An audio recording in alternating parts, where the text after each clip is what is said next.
Welcome to Blizzard Fire. We hope this video helps fire up your solution. In this video, I will explain how to use a jump box gym.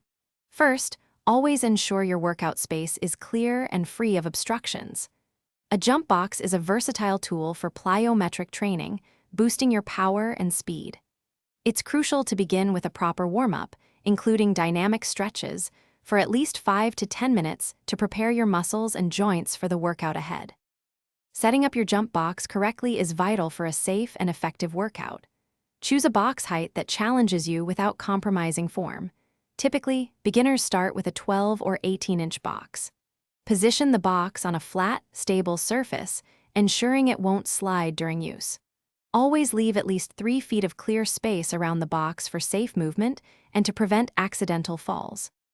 To execute a jump safely, begin by standing approximately 6 to 12 inches away from the box. Initiate the jump by swinging your arms back, then powerfully forward and up, driving through your heels. Land softly and quietly on the box with both feet fully on the surface, knees slightly bent to absorb the impact. Step down carefully after each repetition, rather than jumping backward, to minimize stress on your joints.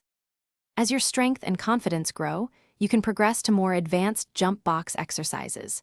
Consider increasing the box height by 2 to 4 inches or incorporating variations like lateral jumps. Always maintain excellent form and control, even with more challenging movements.